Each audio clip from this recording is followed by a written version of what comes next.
Magandang araw mga kasari, kamusta na po kayo? Kamusta ang inyong tindahan, ang inyong negosyo? Sana ay nasa mabuti kayong kalagayan, ganun din po ang mga tinatangkilik ninyo. Sana lahat tayo ay pasulong. So ngayon pag-usapan natin ang tumal sa ating negosyo. Sa mga nakakaranas dyan, sa mga nawawala ng pag-asa dyan, sa mga nag-iisip dyan mga nahihirapang magdesisyon kung ano ba ang gagawin nila. Kasi nga talaga may time na halos makakasunod talaga yung tumal, o di ba? Sumasakit na ang ulo, lalo na kapag malapit na ang mga due date, mga bayarin. Kung kayo ay katulad sa akin na pinapaikot-ikot lang ang puhunan, kunwari bukas katulad sa akin, bukas ay meron akong parating na mga delivery. So expected ko ngayon dapat kikita ako, pero ngayon ay matumal, talaga namang sasakit ang ulo mo, di ba mga kasari? Pero ganun pa man kailangan laban lang tayo. Ito yung sinasabi natin na kahit na may dumarating na ganyan sa ating pagsubok, manatili pa rin tayong positibo. At saka syempre kung may plan A ka, dapat may plan B ka rin mga kasari hanggang plan C. So kagaya sa akin, di ba? Yung aking punan ay paikot-ikot lang. So expected ko ngayon dapat kikita ako ng malaki para bukas may pambabayad ako sa delivery. Pero paano kung hindi ako kumita ngayon? So doon na papasok yung akin plan B. So kahit na hindi ako kumita ngayong araw na ito, mayroon pa akong naitatabi na pera na ipambabayad ko para bukas. O ganun mga kasari. Kasi nga, gaya ng nasabi ko sa inyo, 'di ba kailangan natin kahit na maliit lang ating tindahan, mag-ipon tayo ng paunti-unti.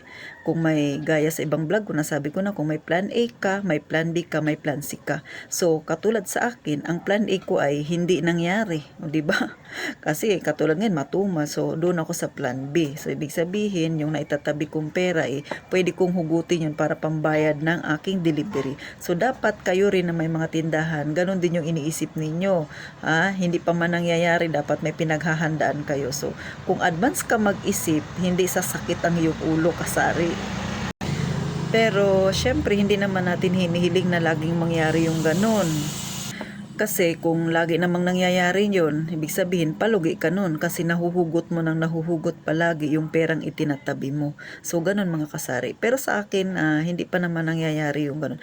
Kung nangyayari man na nahuhugot ko siya, napapalitan ko rin. Katulad ngayon, medyo matumal. So ang mangyayari yung aking inipit na pera kinabukasan yun ang aking ibabayad. Pero yung kita ko ngayon, itinatabi ko rin siya, ipinapalit ko siya doon sa aking nagalaw. Pero minsan sabihin na natin ang nagalaw ko ay 1,000. So kinabukasan kung matumal, napapalitan ko siya, kunwari kalahati lang 500, inuutay-utay ko din. So ganun yung aking style para hindi talaga maubos yung aking iniipon mga kasari. Kasi nga mahirap din na mawalan ka ng pera kasi in case of emergency para may madukot ka din. So ganun, kung nakakaranas kayo ng ganyan ng tumal, dapat gumawa kayo ng strategy. Dapat may mga plano kayo na ginagawa, o kaya syempre yung mga matagal na sa tindahan, alam na ang mga ganitong style, ganitong kalakaran, kaya hindi na sila basta-basta nangangamba kung nararanasan nila ang tumal. So kayong mga bago sa tindahan, kayong mga bago sa negosyo, ganito yung pag-aralan ninyo. Kailan ba yung panahon na medyo matumal? Ano ba ang dapat gawin? So ito, sineshare ko sa inyo para magkaroon kayo ng konting idea sa kagaya sa akin na medyo matagal na sa pagtitinda. So, ganun mga kasari. Basta lagi lang mag-ipon. Huwag ka lilimutang magtabi pa unti-unti. Kasi magagamit mo yan in case of emergency. Pero dapat mong palitan yan, ha? Huwag naman dukot ng dukot kasi mauubos din yan. So, yun ang aking ginagawa. Sa totoo lang, yung tumal, lahat tayo nakakaranas niyan. Pero nasa sa atin yan. Nasa sayo yan. Ikaw na nanonood sa akin, may kanya-kanya tayong strategy. So, dapat magaling ka doon. Kung hindi ka man magaling, magplano, pag-isipan, ha? At saka makiramdam kung ano yung dapat gawin, ano yung pamamaraan na sa tingin mo ay uubra para sa iyo. O, di ba? Kasi sa totoo lang, hindi lahat ng sinasabi ko ay pwede sa inyo. Hindi lahat ng aking pinapayo ay maaaring nyong gawin sa inyo. Ito ay sinasabi ko lang para magkaroon kayo ng idea mga kasari. Kasi kayo pa rin mismo ang makakagawa ng plano at paraan para maayos yan. At saka syempre, yung tumal talaga hindi yan maiiwasan. Talagang dumarating yan kahit saan. Mapatindahan man yan, kahit nga sa buhay natin, 'di ba? So yung buhay natin hindi magiging makulay kung hindi natin pagdadaanan 'yan. Kaya 'wag lang malungkot. Manatiling positibo sa lahat ng ating ginagawa.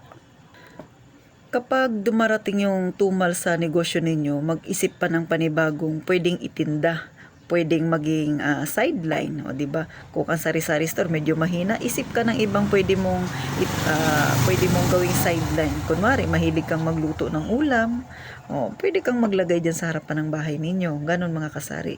Ay kung may katuwang ka naman sa buhay, pwede ka namang magluto-luto diyan ng barbecue, o 'di ba? Pero sa totoo lang sa akin, hindi talaga pwede yan ganyan kasari kasi ako lang mag-isa sa bahay dito sa aking tindahan. So, pagka ganyan ka busy, wala nang hindi ko na kaya. So, may mga sideline din ako na iba pero sinisiguro ko na hindi ko rin mapapabayaan yung aking tindahan. So, strategy na nga lang yan.